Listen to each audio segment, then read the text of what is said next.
I have this recollection of a description that you once gave of standing watching ambulances pass you, you know, which were facilities for white South Africans, you know, that were not available to the black patients you were treating, who were indigent and underprivileged, basically, lacking those resources. What was that like? I mean, that feeling of injustice, were all those events just crystallizing that? It's when you feel that level of injustice, it's very easy to fight back. And I you know, because we were working in Alexandra Township, we had very, very few facilities. We were delivering women on newspaper. We had very few facilities. We would wait for a long time for an ambulance. And then we would have the indignity often of driving past what was then the Johannesburg Hospital, the white Johannesburg Hospital, all the way through to Baragwanath. And because I was running the pediatrics there, we would often have desperately ill children, desperately ill babies. And on many occasions, I absolutely insisted that we stopped at the Johannesburg Hospital and would shout and scream in the accident and emergency and demand that these babies, these children, were at least resuscitated. We had no equipment in the ambulances to do this, so at least they could be resuscitated. When you see that level of injustice, when you've got a child's life in front of you, you don't hesitate. You know, who would hesitate but to say, you are going to actually save this child. I don't care about what you're saying to me. You are going to save this child. You know, and then we'll take it from there. On a personal note, I mean, you were also part of a mixed-race couple at this point in apartheid South Africa. Was there a frightening aspect of that to your marriage? Interestingly, I don't recall ever being frightened. I mean, we were prosecuted under the Group Areas Act. We were evicted from houses. There were many occasions where, you know, one or other of us would hide. Somebody would hide away. We'd deny this, deny that, do a bit of juggling. Kids couldn't go to the local, you know, couldn't go to schools. They were thrown out of parks because they were the wrong colours. I mean, there was a lot of that direct experience. And yes, we did get particularly singled out in some instances because of this peculiarity in those days of being a mixed-race couple. I understand you've got an interesting story to tell about how you worked around the housing situation and Bram Fischer's daughter and the role she played in it. Oh, yes. So we eventually had to move a lot because of the Group Areas Act. So we moved when we first arrived, and we had a Yusuf, who was our eldest child, was, you know, a toddler. You know, children don't need much, you know, they just need a bit of love and some food, and they'll come with you anywhere. So we moved about 8 times, and eventually we bought a small house in Mayfair. And the day before we were going to move in, I bought it under my name, because Mayfair, although it was becoming a grey area, was still officially white. Under Group Areas, it was white. There were a lot of people of different races then moving into Mayfair. So I'd put it in my name. The day before, I had a phone call from the PERM, which was the Building Society, telling me that I wasn't allowed to buy the house because actually technically I wasn't white. So they cancelled the whole bond. And then, so what we did was we did something that people were increasingly doing. That was in the 80s. So a friend, Ilse Wilson, who's Bram Fischer's daughter, she became our nominee. So she officially bought the house for us. And so she was actually my landlady. And the Group Areas police then said to her, you have to evict them. We'll give you 6 months to evict them because they're the wrong race. So even after that, you know, this whole scenario just rolled on a bit. When you think back on these stories, are you surprised that you never landed in jail? I mean, we nearly did on a few occasions. I mean, we had, you know, high-speed car chases with the special branch after us through Joburg and, you know, at Alex and so on. I guess we were lucky because many of our friends and colleagues did land in jail. So I think that we were fortunate, but probably came that close. Prof, I want to move into post-democracy. I mean, your career's broadened into many areas since then: HIV, TB prevention. How did you manage the decade of AIDS denialism in this country? I think that was really, you know, that was extremely tough. And I was appointed by Nkosazana Dlamini Zuma as, first of all, to sit on the Medicines Control Council when, you know, immediately after 94 they were trying to sort of broaden the membership of all of these statutory bodies. And then later on I became the chair.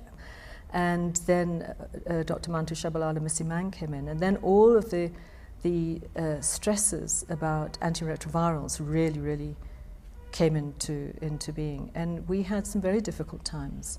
through the MCC on the one hand, but also in the research world as well, trying to do things around HIV in the context of denialism. It was stressful, very stressful. You must have worked closely with Manto Chabalala Msimang. Did the two of you butt heads? We did. We did, and we butted heads on, particularly on issues such as registration of antiretrovirals. We certainly did, yes. How do you feel about the about turn South Africa has made in our HIV policy?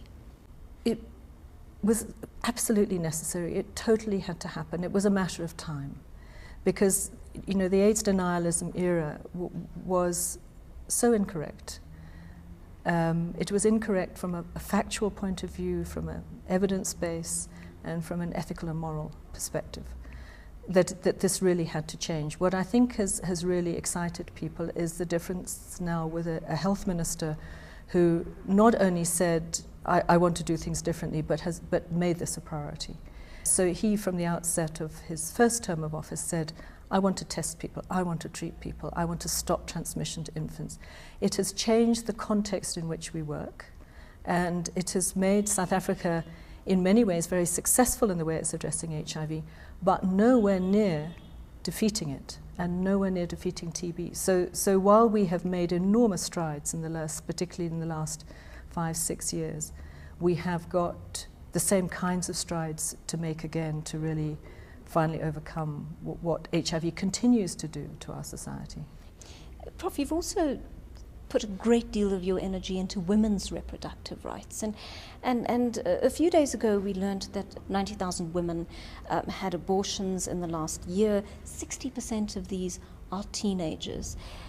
When we look at a figure like this, does it really speak of the empowerment of young women, or does it reflect an existing powerlessness in our society of these particular women? If we want to fundamentally change the fabric of South African society, we need to say, how do we change the gender relationships and the opportunities for young women in a very fundamental way? How do we do that? Because gender isn't only about young women claiming the space, it's also about young men and older men claiming a different space. So certainly I think that those figures, the abortion figures, but also the teenage pregnancy figures, the HIV figures, are all telling us that young women don't have enough knowledge yet, don't have enough access to services, are not sufficiently empowered to negotiate things, and that we have to do something different in the context of their not only education in schools, but in terms of the whole community orientation around gender. You've also worked very hard to live out this dream that you and your colleagues have shared over the years of Africa's people getting access to the vaccines they need. Is that an ongoing goal of yours? Yes.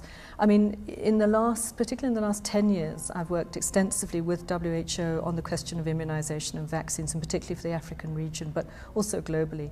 Vaccines are one of the fundamental building bricks of health promotion and prevention. It's one of the best tools we've got at keeping particularly children healthy. It's changed the face of illness in children.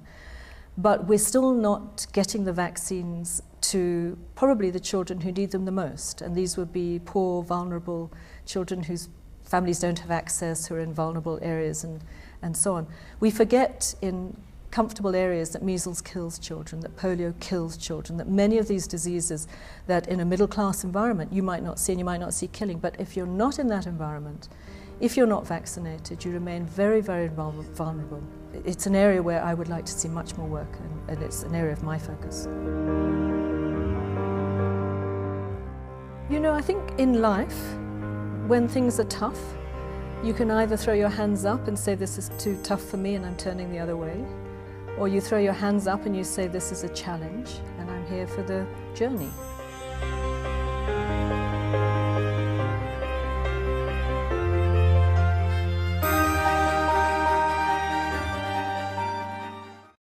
News that moves. ENCA.com.